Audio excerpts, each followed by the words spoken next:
Becoming a Master Note-Taker.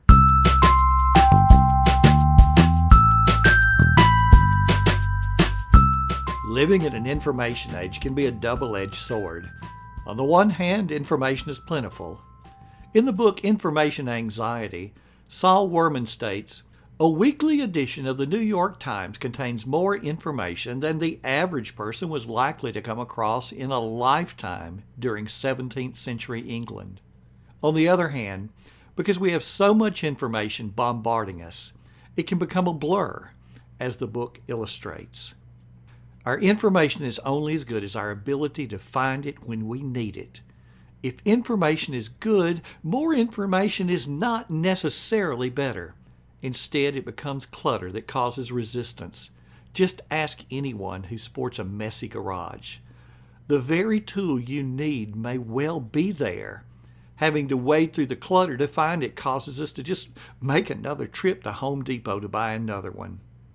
Our focus is going to be on becoming a master note-taker. The notes we take as students, meeting attendees, researchers, and average citizens can either serve as a rich treasure trove or additional clutter. This post is the first in a series to help you refine your own system for taking and retrieving notes. We begin with my own experiences as a student. As we progress, you'll see strategies for those who like to organize digitally and strategies for those who prefer pencil and paper. Get out your notebooks. Taking notes in class typically starts in upper elementary school. For those whose experience was like mine, note-taking up through high school was an exercise in writing what the teacher said to write in the form the teacher said to write it. A teacher might even write the notes on the chalkboard for us to copy verbatim. The surrounding lesson provided the meaning, interest, and skill building. The notes we copied provided the takeaways for which we would be accountable on the test. The experience taught me two things. Number one, how to structure an outline form. My junior high and high school days provided countless examples of the finished product. While some will argue the teacher should have duplicated and passed out the notes, the act of physically writing down the information in an outline form makes the concept automatic and permanent. And number two, how to determine what's important. By comparing the notes, what the teacher felt was important, to the totality of what happened in class, my classmates and I gradually learned how to glean the big ideas and organize it all so that it made sense. The College American History class. As an entering freshman, I signed up for an American history class. Not knowing any of the professors, I picked a section based on the convenience of the days and times on which it met. As I told a sophomore friend the name of the professor, the horrified look on her face said a lot. Her words supplied the rest. "I failed his class," she said. Fearing the worst, on the first day of class, I was hungry for any hint from the professor on how to do well in his class. I was not disappointed. His message was clear. Take notes to your heart's content. But when you get back to your dorm room, sit down and recopy your notes. Use your textbook to augment your notes and clarify whatever didn't make sense during class. That advice shaped my approach to that class and every class I would ever take. I took notes on the back of scrap paper. I didn't worry about outline form, spelling, or trying to determine what was important. I just tried to get it all down.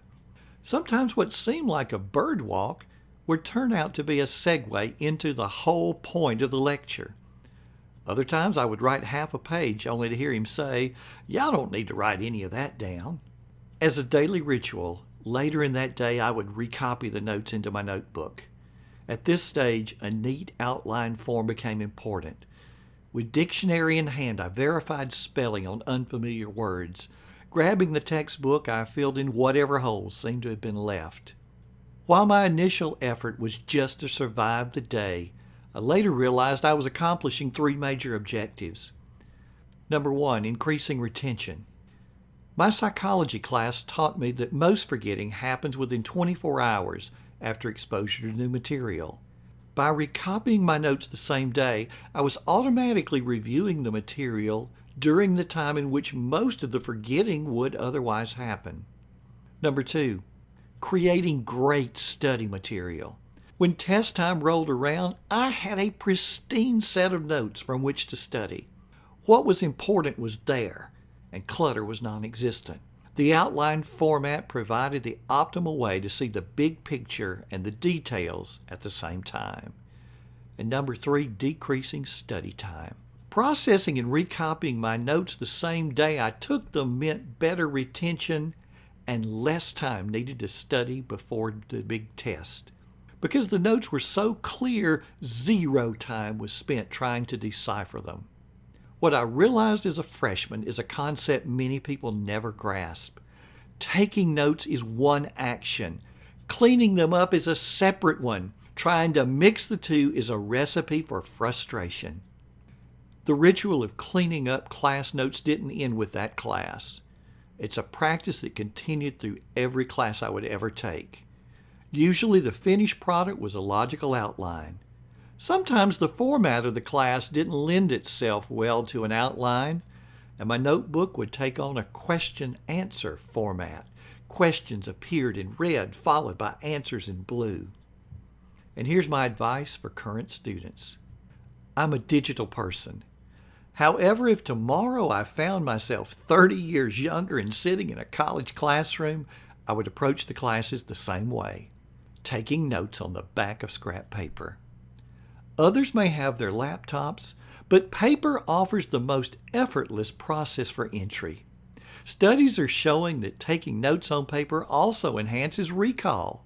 Later in the day, you would find me dissecting those notes, creating the pristine outlines digitally, and printing the updated notes to go in a 3-ring binder.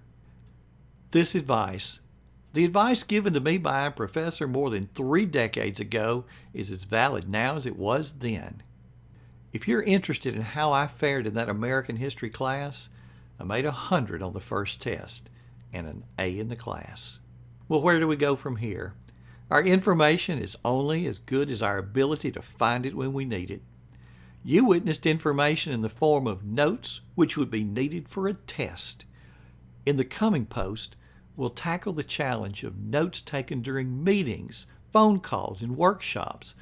We'll talk about the notes which result from good ideas you have that can quickly be forgotten if not recorded somewhere. In addition, we'll examine these challenges from the standpoint of a person who likes to organize digitally, as well as a person who prefers a paper system. It should be a great journey. Now here's my question for you. What is or was your favorite system for taking notes as a student? Come over to the blog and leave a comment at the bottom. This has been Frank Buck. Thanks for listening. Now go and make today count.